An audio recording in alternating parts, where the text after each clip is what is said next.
Welcome to Live Daf, your online Daf Yomi Shir. Shalom Aleichem and welcome back to today's Daf Yomi, which is Yevamos Daf Nun Tes. We are holding on Ches Amud Beis, 3 lines from the bottom. Says the Gemara, Nis'ar mulu nisgar shev'chulu. Ba'aminei, Rabbi Yehuda bar Yosef mishmuel. Rabbi Yehuda bar Yosef asked the following shaila from Shmuel.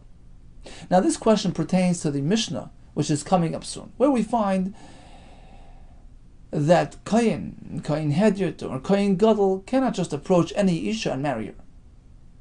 There need to be certain qualifying conditions present in the Isha. For instance, a Kohen Hedyot cannot marry a Gerusha, a Chalutza. A Kohen Gadol goes even higher than that. And he has more restrictions as per whom he will be allowed to marry. As the Sefer HaChinuch puts it, a Kohen Gadol, due to his higher level of Kedusha, the Isha meant for the Kohen Gadol has to be designated for him specifically. She can't have been previously married, because it has to be tailor-made, tagged. It's the Kohen Gadol's wife. Nor, as we're going to learn in the Mishnah, nor can, perhaps, according to some shittas, she can't even be too old. She can't even be a begeres. So an Isha until 12 years old is a Ktana. From 12 until 12 and a half, she's a Na'ara. At that point, she switches into the begeres state, where, as we're going to learn, her Besulam membrane loosens up a bit, and according to the Sefer HaChinuch's approach, at that point, since she's sort of a suitable candidate for marriage, so she's available for anybody else, that gets in the way of her being able to marry a Kohen Gadol. He can only take an Isha who has not reached that stage, who's sterile, who's meant only for him. So actually it's Machlekes Tanaim whether or not a Boigeres is suitable for a Kohen Gadol. We're going to see that in the Mishnah. The Gemara here is basing its shaila on the notion, on the premise that a Boigeres, meaning a girl past 12 and a half, is not suitable for a Kohen Gadol. So based on that, we have the following shaila. What determines engagement or marriage? Here goes. Kohen Gadol shekidish is aktana. Kohen Gadol approaches the aktana, meaning she's not yet Boigeres, perfectly fine. A besula, 100%. Ubagra tachtav. Between engagement and marriage, of course we're speaking about engagement as per how they did it then. A Kiddushin, a real Kinyan. Kinyan Kiddushin was fine. She was in a pre-Boigeres state, a perfect besula. Perfect for the Kohen Gadol. And then between engagement and marriage, she grew up. Ubagra tachtav. By the time he marries her, she's already a Boigeres. How do you work this? What determines? Mao was the halach. Basar nisu nazlinan. Marriage is what determines. Or basar erisin nazlinan, or erisin. And at that time, she was fine. Amar lei, so Shmuel responds, Tanisua, I will bring you a raya from our Mishnah that marriage is what determines. We learned about an almana, a widow, getting engaged to a Kohen Gadol, which of course is inappropriate. The Mishnah says, what happens afterwards? He passes away, or he divorces her. Is she tainted? Is she affected? No. She has not yet married him. Nis'armel or nisgar, all these types of women who are not meant to get involved with the Kohanim, separated. They became an almana, a gerusha. What happens to her? Is she affected by that relationship or not? Well, it depends at what point she's separated. Early enough or too late. Minan Nesuin, if it's after marriage, psulis, they're certainly affected by that. They become a chalala, they're unsuitable for kahuna, for truma, etc. But mina eris and ksheris, if it's still pre-marriage, she got away in time, she's kosher. Clearly, marriage is what determines when it comes to relationships with kohanim. Here as well, let's posit that the Kohen Gadol who was Mekadosh Aktana, but by the time marriage came around, she was already too old. That is what triggers, that is what determines the halacha. And therefore, in this case, it's Asr. Amalei, Rabbi Yehuda responds, no, how could you compare? What does our Shaila have to do with the Mishnah? L'shavyi chalala lakim abayli. There it's a question of whether or not she's tainted, she's affected. Of course, the chalala status is only applied to her after marriage, after a physical interaction. That's no Shaila lakim abayli. The bia, he the meshavyi chalala. Of course, bia makes the chalala. She's still pre-marriage. There's nothing affecting her. So of course at that point she's kosher. That's unrelated to our shayla. Kikami boili. My question is, how do you interpret the pasuk v'hu isha b'visuleha yikach? Kangala is meant to marry a pure besula. What does yikach mean? Acquire, taking what? Erusin or nesuin? That's a valid question. My kicha de kedushin ba'inan is all that's required. Is kedushin? A kicha de nesuin ba'inan, or does she need to be in a state of perfect besul at the point of nesuin? That's a shayla. Amarlei hanamitani sur. He says, look, I haven't answered that question as well. It's a mishnah. Ires es almana. Here's an interesting case. A regular kohen, had it. Ordinary kohen approaches an almana, which is legal. He engages her. Ires. And then what happened was, he rose to position. He rose to power. He was appointed kohen gadol who may not marry an almana. Now he's stuck. What should he do with his arusa? Yichnes, he's allowed to marry. Oh, clearly, erusin determines his halachis. And perhaps here as well. If at that early point she was a ktana, even if she matured later on, that's okay. Says the Gemara, not so fast. You can draw a distinction between the two cases. Shani Hasam, there it's different. By the Almana, Tichsiv Yikach Isha.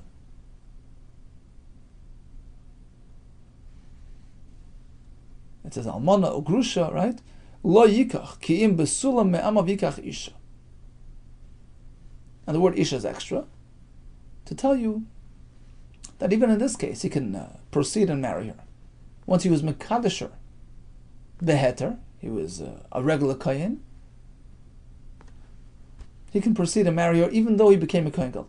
Well, Hachanam here as well by the Boigeres question, Ksiv Isha. Follow the lead. Just as Isha, in that case allows it, the word Isha Bayas will allow it as well. Says the Gemara, Achas Le'shtayim. No, you can only include one. You can only apply a one-time leniency. It's a one-time pass, but not by the Boigeres. Umaroi, so why choose this over that? Why do you give him a pass by the Almana, but not by the Boigeres? Big difference, says the Gemara. Ha'ishtani gufa. By the Boigeres, she underwent a physical change. It's a different person. She became from Aktana to Boigeres. V'lo ishtani gufa, as opposed to Almana, where she's one and the same person. No change at all was experienced, and therefore it's more probable that by the Almana, the Torah allows it. Once you engaged her beheter, just keep on going. As opposed to the Ktana, who became a Boigeres mid-season, who's to say that's mutter? So we leave it unresolved, and it would seem from the Gemara that it would be a problem. Okay, let's proceed to the Mishnah, which sets forth the guidelines as per whom can marry whom. Kohen Gadol lo yisa almana. Kohen Gadol may not marry an almana. As explained earlier, the name of the Sefer HaChinuch, it needs to be a fresh wife, designated for him. You know, the Gemara elsewhere says that Ein Isha Kereses Bris is a special bond between a woman who is married for the first time. She feels that closeness. Ein Isha Kereses Bris Elul Misha Asa Keli, only to the man who made her into a Keli, into a vessel, who enabled her for childbearing, etc. So here as well, the Kohen Gadol, he's to marry an Isha who is meant for him and only for him. So Kohen Gadol cannot marry somebody who was previously married, an almana. Both versions of almana, bein almana mina irisin, bein almana mina nesuin, whether she was previously only engaged or previously married, either way, she's an almana, not meant for a kohen gadol. Oh, what about boigeres? Again, boigeres means she's 12 and a half, in which case the psulim situation changes a bit. Is she considered a perfect besula or not? V'lo yusas a boigeres? No, he may not marry a boigeres. She's not considered a proper besula. That's the Tanakama. That's Rabbi Meir. Rabbi Lezer, Rabbi Shimon machshirim b'boigeres. They say boigeres is perfectly fine, and of course it's based on psukim, as we're going to see. One more chiddush that they add over the Tanakama. Actually, a chumrah. V'lo yusas mukas eitz. A kohen may not marry an isha whose besula membrane was disturbed by an instrument, even though it wasn't by way of a physical interaction with a man. She loses her besula status. Rabbi Meir disagrees. He says it's only by way of a personal experience, not by way of an instrument. Tana Rabbanan. Almana lo yikach. A kohen gadol may not marry an almana. Both types. Bein almana mina irisin, bein almana mina nesuin, whether she was previously married or only engaged. Pshita, of course, why would I split the deal? Why would I be machalik between one and the other? Pasuk says almana. Almana is all types. Ma'odatema, perhaps there would be room to think differently. Leila of almana mitamar. We're going to learn from the lashon almana mentioned by Tamar, shvi almana, right? Mala halalman and nesuin, just as over there, almana pertains to an isha who was previously married and then got widowed. Afkanman and nesuin here as well. Perhaps almana is pertaining to only this specific case. Kamash malon. That's why we need a chiddush to tell you no.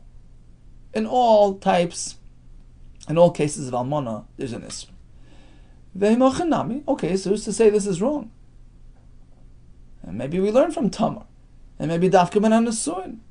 Answers the Gemara, Dumer de Gerusha, because the pasuk puts it together with the Gerusha, and we compare the two. Ma Gerusha bein min hanesuin, bein min ha'irisin, just as a Gerusha.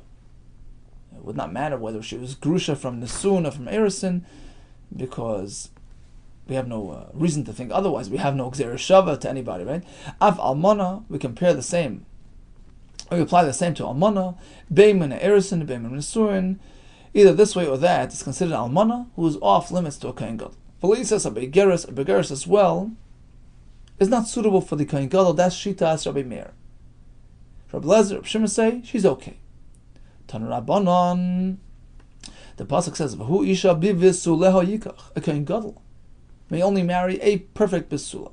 Prat le begeres, as opposed to the begeres shekolol bsuleha, whose psulam got a bit disrupted and loosened, and it's not considered, besulam is the point of being closed up. She doesn't have that same status as an ordinary besula. Divei Rabbi Meir. Rabbi Lezer, Rabbi Shimon machshirim b'begeres, according to them, she's perfectly fine as well. But Ma'ika Miflagi, what's the point of machlokes? Which psukim is this based on? Answers the Gemara, all depends how to be doirish the word bisuleha, bivisuleha. Right, the pasuk reads, "V'hu isha bivisuleha yikach." Pretty long word there, instead of just "V'hu isha psula bivisuleha." This is the source of all these halachas. Rabbi Meir savar, if it would only say bisula, right, just plain bisula, afilu mikzas bisula mashma, it would indicate that even a partial bisula is considered a bisula. The pasuk adds bisuleha, not just bisul, bisuleha. That's coming to make it more stringent. Adi ikol kola bisulim. You need everything there. You need it perfectly intact, the way it's meant to be, as opposed to a bogeres who doesn't have it 100%. Now the pasuk adds a vase as well, bivisuleha. Apparently the pasuk is now coming to mitigate, coming to be lenient. It sort of swings back and forth. There's a default position, then we are machmer, and then there's another drasha to say, well, don't be machmer all the way. Give it a little slack, right? Be makel a little bit. What type of kula do we learn from that? That the concern is only if it's bikadarka in. She was involved with a man the regular way. That's considered a lack of a bisulim. Shaloi kadarka loy, but the irregular way, that doesn't really interfere with the bisula status, even though there's some sort of interference and some sort of opening, but it's not considered a non-besula. So bottom line is, according to Rabbi Meir, a begeres is pasul, and shaloi kedarka is unaffected. For Rabbi Lezer, Rabbi Shimon Savri, they're coming from the other direction. If it only says besula, plain, besula shleima mashma, a perfectly intact besula. The pasuk says bisuleha, oh, you don't need it all. Afilu mixes besulim, which allows a begeres into the fold. A biv suleha, now we're swinging to chumrah. Ach you kol bisuleha kayam, all the besulim need to be intact. Begeres is okay, but what's not okay? Bein bekedarka, bein shloi kedarka, whether she was involved with a man, the regular way or irregular way, either way, there was some sort of opening affected, and therefore she's lacking that status of being the original pristine basula. So according to them, it works the other way. Begeres is fine, but shloi kedarka is affected. And remember, we're speaking about shloi kedarka by way of a man. The Gemara in Amud Beis will tell us if it's just an instrument or something, that's not considered a lack of besula. Amar Vida Marav. So he's going with Rabbi Lezer Shimon. He says, Nivala shloi kedarka, if an isha was involved with a man, shloi kedarka, anally, psula lekahuna, that affects her kahuna status. Masav Rabba, I have a kasha from a brisa, which indicates otherwise. The pasuk speaking about a fellow who was involved in a forced interaction with an isha, with a nara, a young girl. V'loi tia isha, as part of the rectification process, he has to actually marry her. But the pasuk says, "V'loi tia isha," only if it's something suitable, something right for him. Be'isha haruya loy, right? As opposed to a case where he's not allowed to marry her. Prat la'almana l'kohen gadol. If he's a kohen gadol who's involved in this oinus and she's an almana, there's no mitzvah of v'loi tia isha. Or a grusha v'chalutza l'kohen hedid. If she's a grusha chalutza and he's a kohen hedid, he can't go out and marry her. End quote. That's the brisa. So we're speaking about a kohen gadol involved in this episode. Pasuk says, look, v'loi tia isha, but if she's an almana, then back off. Hey chidami, what kind of case are we speaking about? What happened with the kohen gadol and this girl? Ilam b'kedarka, he engaged her regularly, in the regular fashion. Then she's already unfit for kahuna gedola. She's a be'ula. My area mishum almana. Forget about the fact that she's an almana. She has a very immediate concern right here. Forget about past history. Typically, mishum dahavila be'ula. She's no longer a besula because she was involved with this kohen gadol. And Rashi points out that later on, the Gemara tells us even anusas atzma, even if it's his own personal anusa, he shouldn't go marry her. Since he had this experience which was extramarital, she's not anusa, she's a bu'ula. She's unfit for kuna gedola regardless. Oh, so what is the pasuk speaking about? Don't marry her because she's an almana. She's a bu'ula. As a result of this story. So find me a case where the only concern is almana. El lavish like a dark. This kohen gadol was involved forcibly with this isha, shaloi kedarka, the irregular way, and therefore she's still considered technically a besula. The besulim were undisturbed. Umishum almana in, and the only concern is because she was previously married. She was an almana. Mishum bu'ula, she's not considered bu'ula. That's a raya against the shita that says, Rab says that nivala shloi kedarka is sufficient to interfere with her besula status. The brisa seems to clearly indicate otherwise. Other than the fact that she's an almana, she has no other concerns. Hamani Rabbi Meir here. Let's remember there was machlekes tanaim. This brisa is Rabbi Meir, who says bu'ula shloi kedarka doesn't interfere. For Rav who says it does, Damak Rabbi Lezer. He's found Rabbi Lezer, and the Mishnah says, the brisa I should say, that shloi kedarka is a problem. 1 second, Ikar Rabbi Lezer. If Rav is following Shittas Rabbi Lezer, And that's why he says that a Kohen Gadol may not get involved with an Isha who had a Shaloi Kedarka experience.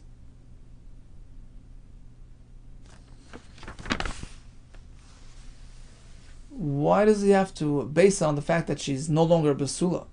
Ikra Belezer, if it's going to Belezer, we have a far more serious concern here. She's a Zaina. My area Mishum Ba'ula. Forget about the fact that she's a Ba'ula. That's the lesser of her concerns. Typically, Dahavila Zaina. According to Belezer, it's a Chiddush. He says that any Isha, even unmarried, who's involved with a man inappropriately, becomes a Zaina. And there's a lav, not just an Asay. Basula is an Asay, this is a lav. For to marry even a Kohen Hedyet. Forget about the Kohen Gadol. A Zaina is also for Kohen Hedyet. The Amar Belezer tells us, Panay, an unmarried man, Habala Pnei was involved with an unmarried woman, Shaloy Shemishus, not for marriage's sake, Asa Zaina. That constitutes Zaina. So back to the Kasha. Rab says a Kohen Gadol is Asr and a Isha who had a Shaloi Kedarka experience. What's wrong with Shaloi Kedarka? Oh, we're following Rabbi Lezer. She lost her Basula status. Well, according to Rabbi Lezer, she's way worse than just losing Basula status. She's a Zaina. She's also even for Kohen Hedyet. So let's find a case where you have a Shaloi Kedarka experience and she's still not a Zaina. We're speaking she was involved with a behema Shaloi Kedarka. The Hasam, in that case, it all works out. Mishum Bu'ula Ika. On the one hand, she's a Bu'ula. She's no longer a Basula. Mishum Zaina Leka, but she's not a Zaina. Amalei Abaye, what do you mean? Memanav Shach. You can't have it both ways. If it's considered an experience, it's an experience all the way. It's a znus. It's a deviation.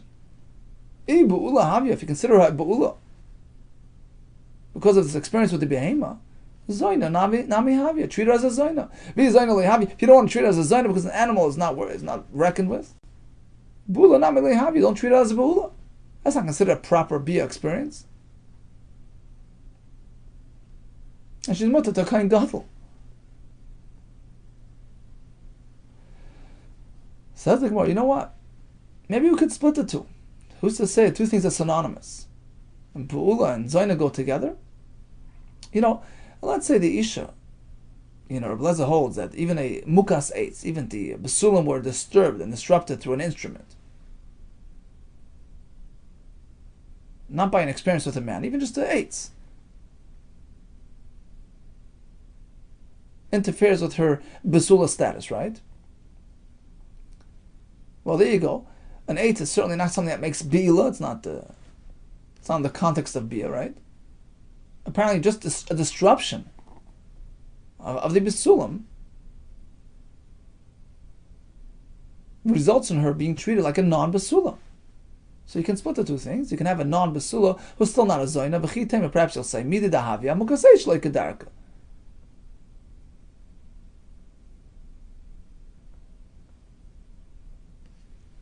You can compare the Behema like a Darka like a Mukaseish like a Darka. She was struck by an instrument, Shaloi Kedarka, anally, right? And that makes her a non-Basula, according to Rabbi Lezer in the Mishnah. Right? Even though she's not a Zaina. So clearly, the two things are unrelated. The physical effect of disrupting the Basulam, whether it's Kedarka or Shaloi Kedarka, has ramifications. She loses Basula status, irrespective of how it came about. But that's not true, says the Gemara. That's totally untrue. It's incorrect. Imkain, because according to you, Ein Lecha Isha Shesher Lekahuna. You can never find an Isha who's kashato for Kohen Gadol. Surely Nasas Mukas Eitz Aydei Tzror, because by tending to her needs, wiping with a pebble, she's automatically going to affect the Shaloi Kedarka area. That wouldn't make any. It wouldn't work. You can't say that every Isha in the world is pasal to Kohen Gadol. Apparently, the halakha is incorrect. Your notion, you're basing your argument on the fact that Mukas Shaloi Kedarka affects her Basula status, and that's the basis for your distinction. You see that you can have that without being a Zaina, and animal as well. Well, where you're coming from is a incorrect notion. Because the concept of mukas eitz only applies kedarka when the actual besula membrane was disrupted. But shaloi kedarka, in that area, instrument, eitz, etc., doesn't affect her, and therefore perhaps an animal as well. Unless it's considered a proper bia, okay, it's a different story, because then she had an experience with a man. Even shaloi kedarka makes her bu'ula, because of that personal experience. But just a technical, physical disruption wouldn't hurt her if it's shaloi kedarka.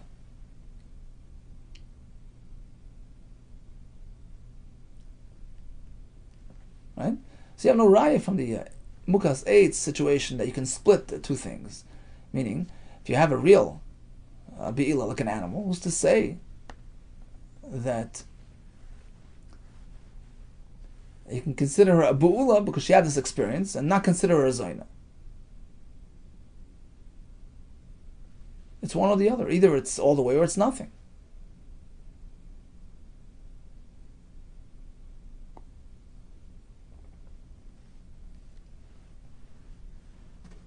Right? So again, if it's aidei mukas eitz, it doesn't affect her shloi kedarka.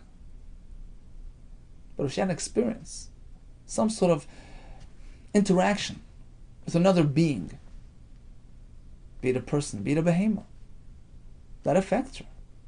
That interaction makes her, it taints her, it affects her. She connected with something else.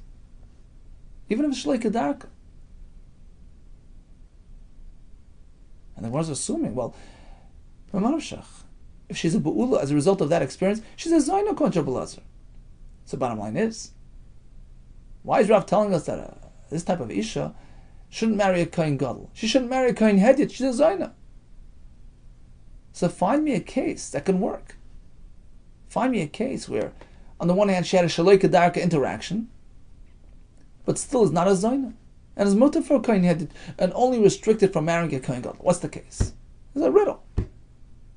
Let's have it all fall into place. Elam Reb Zera, I'm going to make it fall into place. Here are the pieces that you're missing. Bimima enes, Rashi explains. What happened was she had a long history. Her father passed away. She was a Saima. Mother and brother married her off. That's midrabanan. She has a right to walk away from her husband, to do miyun. This husband interacted with her not the regular way, shaloi kedarka. Perfectly fine, within the context of marriage. And then she walked away from him. There's no znus. Perfectly legal, perfectly acceptable situation. Now,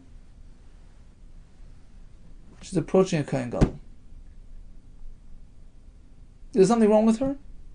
Is she a zayna? No. Chas v'shalom. Almana? No. A grusha? No. But she's lacking in her besula status. That's the Chiddush of Rav.